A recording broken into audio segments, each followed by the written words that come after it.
Seja bem-vindo à Cultura Tecido de Plantas. O meu nome é Sérgio e nessa videoaula nós vamos dar continuidade ao que nós já vimos falando sobre como que é um laboratório de cultura de tecidos de plantas. E é isso que nós vamos ver em mais detalhes a partir de agora. Vamos lá para dentro para a gente entender isso com detalhes. Então, como é um laboratório de cultura de tecido de plantas? Lembrando que a gente fez aquela pequena metáfora que você estava fazendo uma entrevista de emprego. Parabéns, a vaga é sua, o emprego é seu. E agora, o que é que você faz? Aqui eu quero fazer uma outra metáfora. Por exemplo, se eu te chamasse você para fazer um passeio de barco. Exatamente isso, você é meu convidado e nós vamos fazer um passeio de barco e você vai me ajudar a navegar por uma região linda e maravilhosa. Só que tem um detalhe, eu vou precisar da sua ajuda para navegar. E se eu vou precisar da sua ajuda, você precisa saber o que fazer. Não adianta eu simplesmente falar assim, olha, faça assim, assim assado, pegue aquilo ali assado, vai em tal local, se você não faz a menor ideia do que é que eu estou falando. Ou seja, você precisa conhecer as estruturas e as partes que compõem o barco, para que você possa ser útil na navegação. Do contrário, você vai ficar completamente perdido e o pior, se isso acontecer, se você não souber como navegar, isso não vai dar certo. Na verdade, isso vai dar ruim mesmo.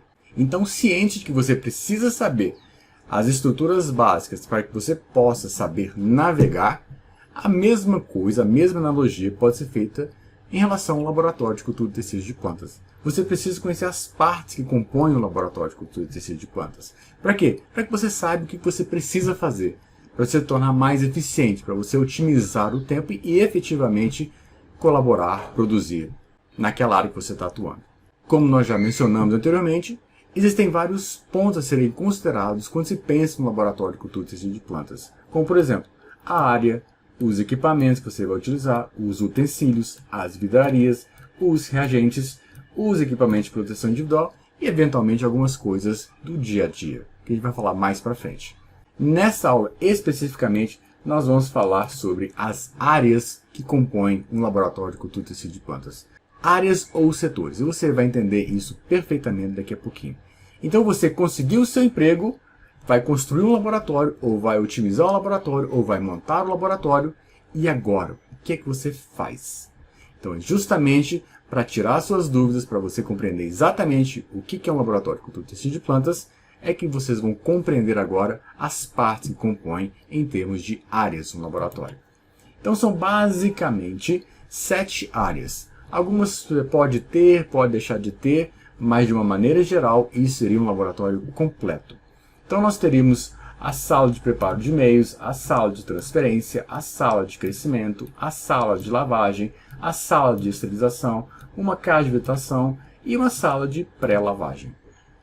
Essas 7 áreas, ou esses 7 setores, compõem uma estrutura completa. Não necessariamente todo laboratório vai ter todas as áreas. Algumas ele tem que ter. Outras ele pode, de certa forma, contornar, que nós vamos falar já já sobre isso. Então o que nós vamos fazer agora é compreender cada uma dessas áreas, cada uma dessas partes que compõem a estrutura física de um laboratório de cultura de tecido de plantas. Então vamos começar primeiro com a sala de preparo de meios. Eu utilizo uma analogia para facilitar, eu chamo ela de cozinha, porque é exatamente na cozinha que você prepara os seus alimentos. É exatamente na sala de preparo de meios que você vai preparar o seu meio de cultura que você vai utilizar. E a sala de preparo de meios, então, é algo parecido com o que você vê nessa imagem. É um laboratório que tem bancadas e que você vai poder utilizar aquele espaço para preparar o meio que você vai utilizar. E é justamente nesse espaço que você vai fazer as pesagens, que você vai misturar as soluções, que você vai preparar o seu meio de cultura. Tudo vai ser feito na sala de preparo de meios. É lá que você efetivamente elabora o seu meio de cultura. Saindo da sala de preparo de meios, nós temos a sala de transferência, ou a sala de manipulação. Aqui está mostrando uma capela, uma câmara de fluxo laminar, nesse caso uma câmara de fluxo laminar horizontal, mostrando uma pessoa trabalhando, na verdade ele está limpando aquele espaço. Então na sala de transferência, ou a sala de manipulação, é o local onde se encontram aquela estrutura que são as capelas, que são as câmaras de fluxo laminar, no nosso caso horizontal, mas você pode trabalhar com vertical, não vamos falar isso mais à frente, em que você vai efetivamente manusear o seu material. É lá que você vai trabalhar na prática. É lá que você vai colocar suas plântulas, vai inocular ela dentro do tubo de ensaio, que vai tirar ela de lá e vai fazer suas análises. Então é algo parecido com isso. A sala de transferência, a característica básica dela é que ela tem a presença das capelas. Pode ser capelas novas, velhas, tem N tipos de capelas. Mas aqui está mostrando uma sala de transferência com várias capelas, aqui embaixo com várias capelas. E aqui está mostrando uma com mais detalhes, mostrando algumas contendo microscópio, contendo lupas. Então, mas é o espaço onde você vai efetivamente manusear as suas plantas, como está sendo mostrado aqui. Então, quando você vira uma foto de uma pessoa manipulando, aplicando alguma coisa, manipulando material vegetal, ela está numa sala de transferência, ela está na sua área de manipulação. É ali que as condições de asepsia devem ser levadas ao extremo. Vocês vão entender isso mais à frente. Mas é a sala onde efetivamente você vai trabalhar com material vegetal. Depois nós temos a sala de crescimento. O que é sala de crescimento? É a sala onde as suas plântulas vão crescer, onde você vai colocar as suas plantas para que elas possam crescer em condições controladas. E que controles são esses que você tem na sala de crescimento? Você tem o controle de temperatura e você tem basicamente controle de luz. Eventualmente algumas têm controle de umidade, mas a grande maior parte tem controle de temperatura e de luz. E quando nós estamos falando de luz, nós estamos falando da quantidade de luz, da qualidade da luz e da duração do fotoperíodo, da duração do período em que as plantas vão estar expostas à luz. Vai ser 12 horas, 14 horas, 16 horas, 18 horas, 8 horas. Isso é a duração. Isso é uma característica da luz. Então, na sala de crescimento é onde as suas plântulas vão permanecer a maior parte do tempo. Então, você prepara o seu meio de cultura na sala de preparo de meios.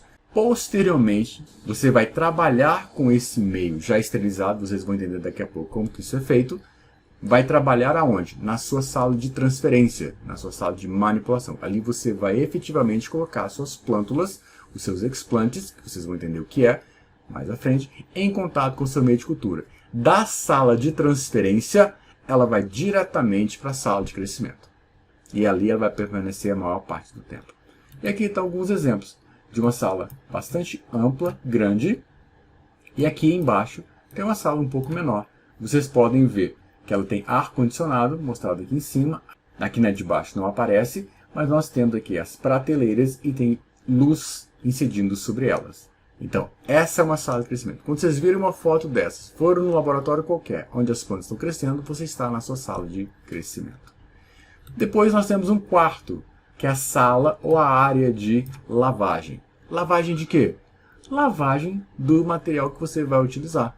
Você vai precisar de vidraria? Tem que estar lavado. Vai precisar de tubo de ensaio? Tem que estar lavado. Vai precisar de recipiente de vidro? Tem que estar lavado. Vai precisar de placa de Petri? Tem que estar lavado. Então é um ambiente onde você vai efetivamente lavar. Vai lavar com o quê? Vai lavar com sabão. Você vai lavar com sabão e depois você vai passar água e vai tirar todo o sabão e vai botar o material para secar. De que forma? Pendurado de cabeça para baixo, como está mostrado aqui. Então você tem que lavar e enxaguar muito bem para não sobrar nenhum resíduo de sabão lá dentro. E você pode ter uma área específica de lavagem, ou você pode ter dentro do próprio laboratório, como está mostrado nessa figura com essa mulher aqui embaixo. Ela está lavando a vidraria dentro do laboratório. Vocês podem ver lá atrás a capela. Então vai ser uma área específica para lavagem, ou um setor dentro do próprio laboratório em que você vai lavar o sua vidraria e o material que você vai utilizar. Você tem que trabalhar com material limpo. Depois nós temos uma quinta sala, que é a sala de esterilização. E nessa sala de esterilização tem uma característica. É nessa sala que ficam as autoclaves. Porque o processo de esterilização que nós utilizamos é a autoclavagem. E aqui está mostrando do lado direito duas autoclaves verticais. Verticais por quê? Porque eu coloco o material de cima para baixo. E o que a autoclavagem faz? Como é que é o processo de autoclavagem? ele vai trabalhar com temperaturas elevadas e alta pressão, que nós vamos falar mais à frente quando a gente falar sobre a asepsia do material, como é que você prepara o meio, como é que você vai esterilizar aquele meio. Você vai utilizar as autoclaves. Então é como se fosse uma panela de pressão gigantesca. Panela de pressão, você aumenta a pressão que você consegue aumentar a temperatura em função desse aumento de pressão. É exatamente o mesmo princípio. E vai fazer esterilização de quê? Você vai fazer a esterilização do seu meio de cultura, vai fazer a esterilização das vidrarias que você já lavou com sabão, já enxagou bem e já secou. Então você vai fazer a esterilização da vidraria. E você vai fazer a esterilização de alguns utensílios que você possa, porventura, utilizar. Que vocês vão entender mais à frente. E aqui nós temos um exemplo de uma autoclave horizontal. Então, em vez do material entrar por cima, ele entra lateralmente. E aqui nós temos dois exemplos de autoclaves de bancada, em que no caso aqui está submetido ao próprio fogo para fazer o aquecimento, como se fosse uma panela de pressão. É exatamente o mesmo princípio. Para quê? Para matar completamente qualquer micro-organismo que porventura exista naquele meio de cultura que você está preparando. Então nós já falamos até agora, falamos sobre a sala de preparo de meio, sobre a sala de lavagem, sobre a sala de crescimento, sobre a sala de transferência, e agora nós estamos falando sobre o quinto, que é a sala de esterilização. Essas 5 salas, essas 5 regiões do laboratório, todos os laboratórios têm. É a base deles. Então, repetindo, na base nós temos a nossa sala de preparo de meio, nós temos a sala de transferência, nós temos a sala de crescimento das plantas, nós temos a sala de lavagem e nós temos a sala de esterilização. Essas 5 áreas todos os laboratórios têm. Eventualmente algumas têm mais. Algumas têm casa de vegetação. Por que um laboratório tem uma casa de vegetação? Lógico que vai existir fora do laboratório. É um outro ambiente. Para quê? Porque as plantas que estavam in vitro, que você colocou in vitro, trabalhou com as plantas, colocou ela in vitro, ela tem que voltar para o ambiente. Então é através de uso de casas de vegetação que você vai fazer a adaptação das plantas de condições in vitro para condições ex vitro. Então é o processo de adaptação das plantas que foram produzidas in vitro para o meio ambiente. E aqui nós temos que tomar vários cuidados, como por exemplo, com a luminosidade, com a temperatura, com a umidade e com o vento. Vocês vão entender isso mais à frente quando a gente falar especificamente sobre a adaptação das plantas da condição in vitro para condições ex vitro. Vamos ter uma aula especificamente sobre isso. Então nós temos que ter cuidado com a luminosidade, com a temperatura, com a umidade e com ventos. Fiquem tranquilos que vocês vão entender isso em detalhes. E aqui está mostrando uma casa de vegetação, como por exemplo aqui embaixo. Aqui está mostrando inclusive aberto, não é aquela casa tradicional, mas nós temos, por exemplo, sombrites. O que o sombrite faz? Ele diminui a incidência luminosa. Nós temos nebulizadores. O que o nebulizador faz? Ajuda a diminuir a temperatura e manter a umidade relativa do ar mais elevada. E aqui nós estamos vendo, do lado, tem várias árvores plantadas. Por quê? Para diminuir a incidência de ventos. Isso é uma casa de vegetação aberta, na verdade funciona mais como um sombrite, e que funciona perfeitamente para ajudar no processo de adaptação das plantas, da condição in vitro para a condição ex vitro. E aqui muitos pesquisadores entram numa discussão que não vou entrar no mérito. Se o nome correto é aclimatização ou aclimatação.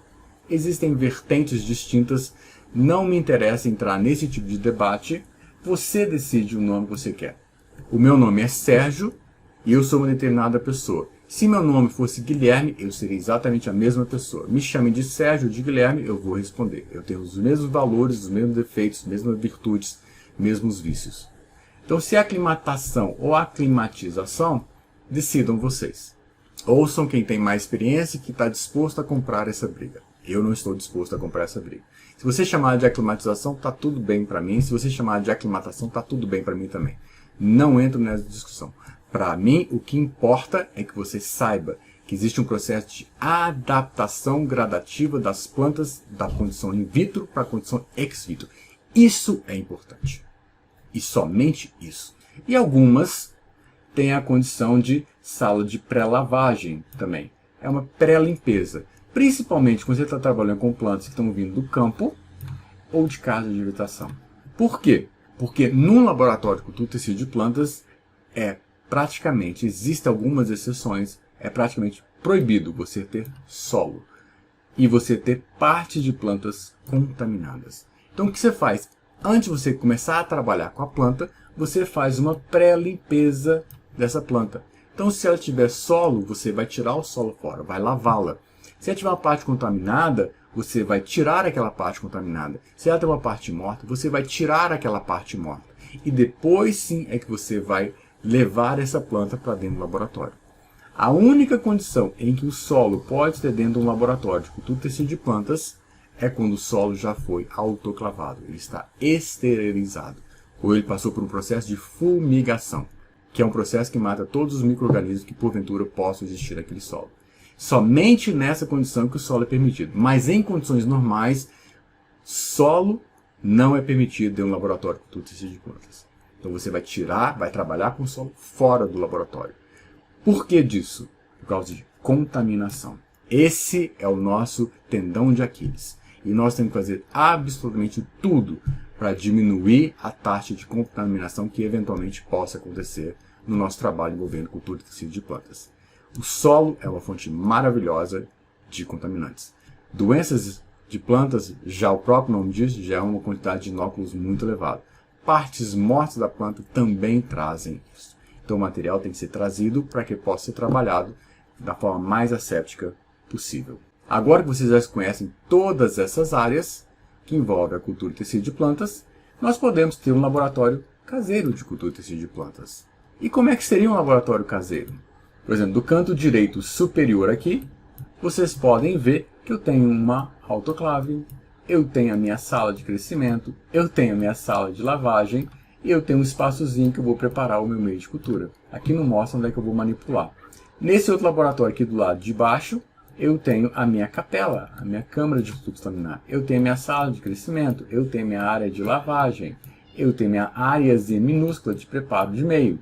Aqui está mostrando uma autoclave caseira, que é na verdade uma grande panela de pressão. Mesma coisa mostrando nesse outro laboratório aqui, do lado esquerdo. Então nós temos qualquer tipo de laboratório, seja qual o tamanho que ele for, ele vai ter que necessariamente ter essas áreas.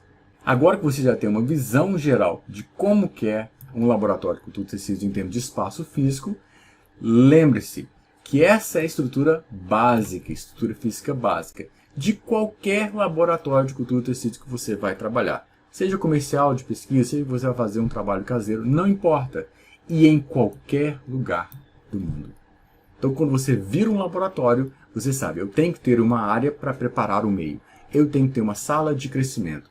Eu tenho que ter uma área de transferência. Eu tenho que ter uma área para lavagem. Eu tenho que ter uma área de esterilização. Se eu vou levar a planta de volta ao campo, eu tenho que ter uma caixa de habitação. E se eu tenho plantas muito sujas, digamos assim, eu tenho que ter uma área em que eu vou fazer uma pré-lavagem desse material. Basicamente, essa é a estrutura física de todo e qualquer laboratório de cultura de plantas.